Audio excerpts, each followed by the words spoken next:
7 தமிழ் பொறுப்பும் பொது நலமும். நீங்கள் நினைக்கிற அளவுக்கு அந்த கம்ப்ளீட்டாக கலர் டிரான்ஸ்ஃபர்மேஷன் பண்ண முடியாது. ஓகே, அது பண்ணாங்கன்னா அது ஒரு காம்ப்ளிகேஷன் வந்து அதுக்கப்புறம் அதை கேமஃப்ளாஜ் பண்ணுறதுக்காக மைக்கேல் ஜாக்சன் சொல்லுவாங்க, அதுக்கு வந்து கேமஃப்ளாஜ் பண்ணுறதுக்காக கலர் மாறிச்சு.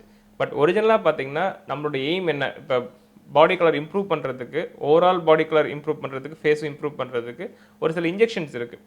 குளுட்டத்தாயோன் ஒரு இன்ஜெக்ஷன் இருக்குது. இது பேசிக்கலி அமினோ ஆசிட் ப்ரோட்டீனோட ஒரு மாலிகுல் தான். இது என்ன பண்ணுன்னா it has lot of good effects. லிவரை டீடாக்சிஃபை பண்ணும்.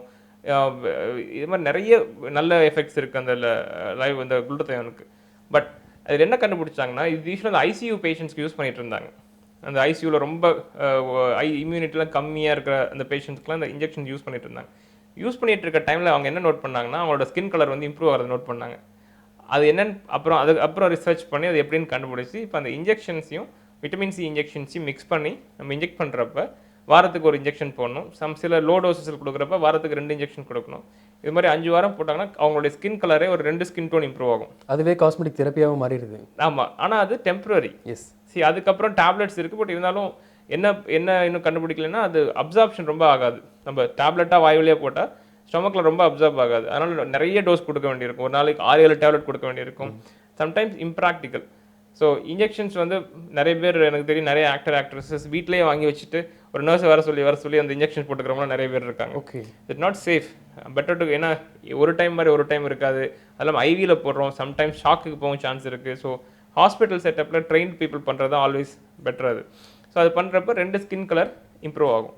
சம்டைம்ஸ் ஃபேஸுக்கு ஃபேர்னஸ்க்காக வருவாங்க. நம்ம பாடியிலேருந்து ஃபேஸ்க்கு போகிறோம், ஃபேர்னஸ்க்காக வருவாங்க. ஏன் அதுக்கு என்ன பண்ண முடியும்னு பார்த்தீங்கன்னா அதில் நம்மளுடைய ஐடியா என்னென்னா நம்ம ஷர்ட்டுக்கு உள்ளே இருக்கிற கலரை வந்து இங்கே ஃபேஸ் கொண்டு வரணும். நம்ம உள்ளே இருக்க கலர் ஃபேராக இருக்கும், ஃபேஸ் டார்க்காக இருக்கும். ஏன்னா சன் எக்ஸ்போஷர் ஆகி வந்து நமக்கு அந்த மெலனோசைட்ஸ் ஓவராக மெலனினை ப்ரொடியூஸ் பண்ணுறதுனால வர பிக்மெண்டேஷன் இதை நம்மளுடைய ஐடியா இதில் என்னென்னா இந்த கலர் கொண்டு வரதுக்கு. ஸோ அதுக்கு நிறைய ஆப்ஷன்ஸ் இருக்குது. கெமிக்கல் பீலிங் அண்ட் நிறைய க்ரீம்ஸ் இருக்குது. அதெல்லாம் யூஸ் பண்ணி ஹைட்ரோகுயினன் பேஸ்ட், நான் ஹைட்ரோகுயினன் பேஸ்ட், இது மாதிரி க்ரீம்ஸை யூஸ் பண்ணி கலர் கொண்டு வரதுக்கு, நம்ம இந்த ஃபேர்னஸ் கொண்டு வரதுக்கு இதெல்லாம் யூஸ் பண்ணுறோம். அதெல்லாம் வந்து 100% வந்து சைட் எஃபெக்ட் இல்லை அப்படின்னு உறுதியாக சொல்லிட முடியுமா டாக்டர்? ஏன்னா இன்னைக்கு இந்தியர்கள் எல்லாருக்குமே ஒரு ஆசை வந்து நம்ம கலப்பாக எல்லாருமே வந்து பல்வேறு மாறுபட்ட நிறங்கள் இருக்கிறதுனாலும் கலராக வரணும் அப்படிங்கிறது தான் எல்லாருடைய ஆசையாக இருக்குது. அது வந்து அந்த மாதிரி யூஸ் பண்ணுறதுனால 100% அது மாற முடியும்னு சொல்ல முடியுமா? அதே மாதிரி சைட் எஃபெக்ட்ஸ் வராமல் இருக்கும் அப்படின்னு சொல்ல முடியுமா டாக்டர்? 100% மாறவே மாறாது. ஓகே, யூஸ் பண்ணுற ஒரு ரிசல்ட்ஸ் இருக்கும். அதுக்கப்புறம் மெயின்டெனன்ஸுங்கிறது ரொம்ப இம்பார்ட்டன்ட். அதை மெயின்டைன் பண்ணிக்கிட்டு இருந்தால் தான் வந்து கலர் அப்படியே ஸ்டே ஆகும். மெயின்டைன் பண்ணாம விட்டாங்கன்னா திரும்பி பழைய நிலைமைக்கு போயிடுவாங்க. மெயின்டெனன்ஸ் சொல்லப்படுறது அகைன் அண்ட் அகைன் அதை யூஸ் பண்ணிட்டே இருக்கணும் அப்படிங்கிறது வந்துருமா? அப்படின்னா எக்ஸாம்பிள் டெய்லி இப்போ யூஸ் பண்ணி இந்த ஒரு கலருக்கு வரீங்க, 2 ஸ்கின் டோன் இம்ப்ரூவ் ஆகுறீங்க. அதுக்கப்புறம் அட்லீஸ்ட் ஒரு சில க்ரீமை வீக்லியாவது யூஸ் பண்ணணும். Okay, sunscreen must. இது மாதிரி பண்ணிட்டு முடிச்சதுக்கப்புறம் சன்ஸ்க்ரீன் வந்து ஒரு 3 வேலைக்காவது ஒரு நாளைக்கு போடணும். Morning, afternoon, evening. நீங்கள் ரூம்குள்ளே கவர்ட் ரூமில் இருந்தால் கூட தட் டசன்ட் மீன் தட் நீங்கள் சன்ஸ்க்ரீன் யூஸ் பண்ணக்கூடாதுன்னு. கவர்ட் ரூம்லேயும் இந்த விண்டோஸ்லாம் வந்து சன் ப்ரொடெக்டட் கிடையாது. அதனால் கவர்ட் ரூமில் இருந்தால் கூட you have to use the sunscreen regularly. அதே மாதிரி நிறைய ஆக்ட்ரஸஸ்க்கு ப்ராப்ளம் என்னென்னா காலைல சன்ஸ்க்ரீன் போட்டுட்டு மேக்கப் போடுவாங்க, கண்டினியூஸாக ஷூட் போயிட்டே இருக்கும், ஈவினிங் வரலும் மேக்கப் ரிமூவ் பண்ண முடியாது சன்ஸ்க்ரீன்.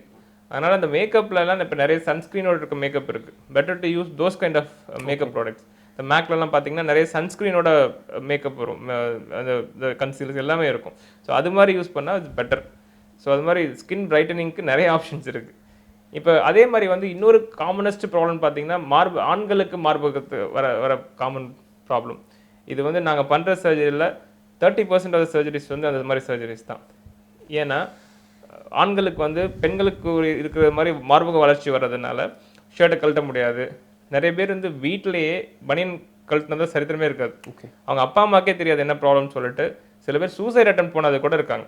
இந்த மார்பக வளர்ச்சி எனக்கு இருக்குது, என்னால் ஒரு ஒரு நிமிர்ந்து நடந்து போக முடியல, எல்லாம் கூன் போட்டு தான் வருவாங்க. அவங்க வந்து கன்சல்டேஷன் வரப்பே சொல்லிடலாம் அவங்க எதுக்காக வந்திருக்காங்கன்ட்டு. அவங்களுக்கு இப்படி வளைஞ்சு உட்காந்துருப்பாங்க. கொஞ்ச நாளைக்கு அப்புறம் சர்ஜரி முடிச்சதுக்கப்புறம் பார்த்தா அப்படி நிமிர்ந்து வருவாங்க. இட்ஸ் பேசிக்லி சைக்காலஜிக்கலி ரொம்ப அஃபெக்ட் ஆகிற ப்ராப்ளம். நிறைய பேர் வந்து ஸ்விம்மிங் பூல் போக மாட்டாங்க. காமன் ட்ரெஸ் சேஞ்சிங் ரூமில் போகிறப்ப எல்லாரும் ட்ரெஸ் சேஞ்ச் பண்ணுறவரை வெயிட் பண்ணிட்டு அதுக்கப்புறம் ட்ரெஸ் சேஞ்ச் பண்ணிட்டு போவாங்க. இது மாதிரி கோயிலுக்கு போக முடியாது. கேரளாவில் இருக்க எந்த டெம்பிள் போனாலும் they want them to remove this shirt. கண்டிப்பாக அவங்க போக மாட்டாங்க. பட் ஏகப்பட்ட சைக்காலஜிக்கலி அஃபெக்ட் ஆகிற ப்ராப்ளம் இது. முன்னாடிலாம் மேஜர் சர்ஜரியாக இருக்கும். கட் பண்ணி அந்த கிளாண்டை எடுத்துகிட்டு ஒரு டியூப் மாதிரி வச்சு 3 நாள் ஹாஸ்பிட்டல் அட்மிட் பண்ணி அப்படிலாம் முன்னாடி பண்ணிகிட்டு இருப்பாங்க. இப்போலாம் ஒரு சின்ன ஹோல் வழியாக இந்த ஆம்பிட் கிட்ட ஒரு சின்ன ஹோல் போட்டு அது வழியாகவே அது எல்லாத்தையும் சக் பண்ணி எடுத்துட்டு அது இல்லாமல் இன்னொரு சின்ன ஒரு கட் கொடுத்து அந்த இருக்க கிளாண்டையும் வந்து எடுத்துட்டு தழும்புகள் சுத்தமாக தெரியாத மாதிரி பண்ணிவிட்டு அதுவும் எப்படி வருவாங்கன்னா முதல் நாள் ஃப்ளைட்டில் அன்றைக்கி மார்னிங் வந்து இறங்குவாங்க சர்ஜரி பண்ணிவிட்டு மத்தியானம் ஒரு அடுத்த நாள் மார்னிங் கிளம்பி ஊருக்கே போயிடுவாங்க. ஓகே.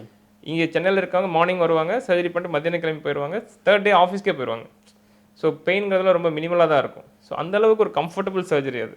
பட் இது எல்லாருக்கும் இது மாதிரி இருக்காது, depending on the severity of the great.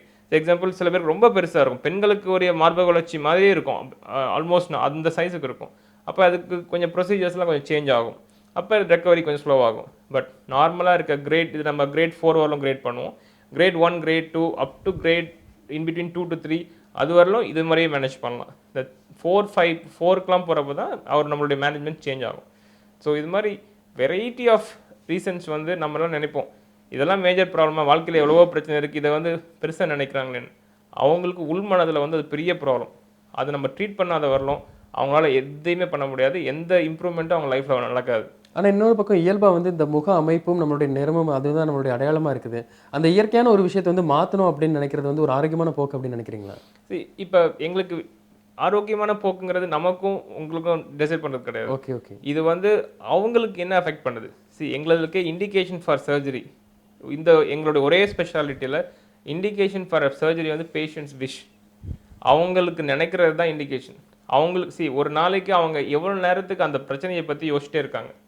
Daily ஒரு 20 நிமிஷம் அதை டைம் ஸ்பெண்ட் பண்ணுறாங்க. எனக்கு ட்ரெஸ்ஸை கல்ட்டுறப்ப இந்த பார்ட் சரியில்லை, இல்லை ஃபேஸில் இந்த பார்ட் சரியில்லைன்னு சொல்லி டெய்லி 20 நிமிஷம் டைம் ஸ்பெண்ட் பண்ணுறாங்க அவங்க லைஃப்பில். அப்படின்னா அதுக்கு ஆப்ரேட் பண்ணுறது தான் ஐடியல் சாய்ஸ். இல்லாட்டி அவங்க லைஃப் ஃபுல்லாக அந்த 20 நிமிஷம் வேஸ்ட் ஆகிட்டு தான் இருக்கும். ஸோ அவங்க மனசுக்குள்ளே அது ரொம்ப டீப் ரூட்டட் ப்ராப்ளமாக இருக்கும். இதை கரெக்ட் பண்ணால் ஒழிய அவங்க அதை விட்டு வெளியிலே வர மாட்டாங்க. அது சில டைம் மற்றவங்களுக்கு அவங்க பேரண்ட்ஸாலையும் புரிஞ்சிக்க முடியாது, மற்ற ஃப்ரெண்ட்ஸாலையும் புரிஞ்சிக்க முடியாது ஏன் அவங்க இப்படி பிஹேவ் பண்ணுறாங்கன்ட்டு. பட் அதை கரெக்ட் பண்ணால் தான் அவங்க அடுத்த லெவலுக்கே போவாங்க. அதுதான் ரியாலிட்டி. டாக்டர், இப்போது நீங்கள் ஃபாரின் கண்ட்ரீஸ்க்குலாம் நிறைய போகிறீங்க, அதே மாதிரி ஃபாரினர்ஸ்க்கும் நமக்கும் இந்தியன்ஸ்க்கும் வந்து ஏகப்பட்ட டிஃப்ரென்சஸ் இருக்குது அப்படின்னு சொல்லியிருந்தீங்க. அந்த மாதிரி அவங்களுக்கு இருக்கிற அந்த ட்ரீட்மெண்ட்டில் இருக்கிற அட்வான்சஸ் எல்லாமே நமக்கும் வந்துருச்சா? எந்த மாதிரியான அளவுக்கு இந்தியாவில் வந்து ட்ரீட்மெண்ட் நம்ம கொடுக்க முடியும்? டெக்னாலஜி அட்வான்ஸாக போயிட்டுருக்கோம், குறிப்பாக வந்து சென்னையில் நம்ம எப்படி இருக்குதுக்கான ட்ரீட்மெண்ட் எல்லாமே? ஒவ்வொரு டைம் நம்ம அப்ராட் ட்ரிப் போகிறப்ப US and UK வேரியஸ் கண்ட்ரீஸில் நம்ம விசிட் பண்ணுறப்ப எனக்கு ஒரு பயங்கர கான்ஃபிடன்ஸ் வரும். நம்ம இவ்வளோ சுப்பீரியராக எல்லாம் பண்ணிகிட்டு இருக்கோம், நம்ம சென்னையில் எல்லாமே அவைலபிளாக இருக்குது, நம்ம இதை பற்றி நம்ம இப்படிலாம் ஒரு இன்ஃபீரியாரிட்டி காம்ப்ளெக்ஸ்லாம் வேண்டியதில்லை, நம்ம பண்ணுற ட்ரீட்மெண்ட் நம்ம on par with international treatment அப்படின்னு சொல்லி தான் எனக்கு எப்பயுமே ஒரு கான்ஃபிடன்ஸ் வரும். அந்த கான்ஃபிடன்ஸ் வரதுக்கே இந்த ஃபாரின் ட்ரிப் எனக்கு யூஸ்ஃபுல்லாக இருக்கும். ஒரே ஒரு டிஃப்ரென்ஸ் தான் என்னென்னா, இன்டர்நேஷ்னல் கிளைண்ட்ஸில் அந்த ஸ்கார் ஹீலிங்க்கும் நம்ம கிளைண்ட்ஸில் ஸ்கார் ஹீலிங்கும் டிஃப்ரென்ஸ். அவங்களுடைய மென்டாலிட்டி வேறு, நம்மளோட மென்டாலிட்டி வேறு. எக்ஸாம்பிள் நம்ம டமி டக் சர்ஜரி பற்றி சொல்லுவோம். டமி டக்கில் வந்து நம்ம ஸ்கின்னை எக்ஸஸ் இந்த மகப்பேறு ப்ரெக்னன்சிக்கு அப்புறம் வர எக்ஸஸ் லூஸ் ஸ்கின்னை கட் பண்ணி ஸ்டிச் பண்ணுவோம், அப்போ ஒரு பெரிய ஸ்கார் வரும். நம்ம இந்தியனவங்களோட மென்டாலிட்டி என்ன, அவங்க வந்து எனக்கு ட்ரெஸ் போடுறப்ப எனக்கு ஃப்ளாட்டாக தெரியணும் சார். அவங்க பிக்னி போட்டுட்டு அவங்க வந்து பீச்சில் நடக்க போகிறது கிடையாது, அவங்க ட்ரெஸ் போடுறப்ப ஃப்ளாட்டாக தெரியணும். அவங்களுக்கு வந்து இந்த லூஸ் ஸ்கின் வந்து not a issue, little bit loose skin இருந்தால் கூட அவங்க வந்து ஒரி பண்ண மாட்டாங்க. எனக்கு லைப்போசக்ஷன் பண்ணி ஃப்ளாட் பண்ணுங்கள் சார், டம்மி டக்லாம் வேணாம், எனக்கு ஆனால் ஒரு 3-4 நாள் ஹாஸ்பிட்டலில் இருக்கணும், அதெல்லாம் எனக்கு வேணாம், லைப்போசக்ஷன் பண்ணி எனக்கே போயிடுறேன் சார். இதே வெஸ்டர்ன் உமன் என்கிட்ட வந்து யூரோப்பியன் உமன் வராங்கன்னா என்னோட அப்ரோச்சே வேறு மாதிரி தான் இருக்கும். ஏன்னா அவங்களோட பிக்னி கல்ச்சர், அவங்க ஸ்விம்மிங் பூல் போகணும், பீச்சில் வந்து பிக்னி போட்டு நாங்கள் நடக்கணும், அதுக்கெலாம் தான் வந்து அவங்க இந்த சர்ஜரி பண்ணிக்கிறது. அப்போ இந்த எக்ஸஸ் ஸ்கின்லாம் கட் பண்ணி பர்ஃபெக்ட் செலோட்டி கொடுத்து பண்ணணும். இது மாதிரி the mentality is different. But on the technology wise we are much on par with the international clients, and whatever machines we are using and whatever instruments we are using are all internationally branded companies instruments. அதனால நம்ம எல்லாமே almost normal எல்லா plastic surgeons அதே மாதிரி தான். நம்மளுடைய standard வந்து we are on par with the international standards. Okay doctor, இன்னைக்கு ப்ரோக்ராமில் வந்து ஹோல் பாடியில் வந்து எந்தெந்த பார்ட்ஸ் எல்லாம் ஈஸியாக அஃபெக்ட் ஆகுது, அதுக்கான சர்ஜரிஸ் எல்லாமே எப்படி இருக்குது, அதாவது நேச்சுரலாக ஒரு இருக்கிற விஷயத்தை வந்து சர்ஜரி பண்ணி மாற்றணுமா அப்படின்னு கேட்டால் கூட அந்த கான்ஃபிடென்ட் லெவல் சைக்காலஜிக்கலாக அவங்க வந்து அஃபெக்ட் ஆகிறது இதுக்கெல்லாம் தான் பண்ணுறது அப்படின்னு சொல்லி பேசியிருந்தீங்க. எல்லாமே ரொம்ப யூஸ்ஃபுல்லாக இருந்தது. ரொம்ப நன்றி டாக்டர். நன்றிங்க. நேயர்களை மீண்டும் நாளை சந்திப்போம். வணக்கம்.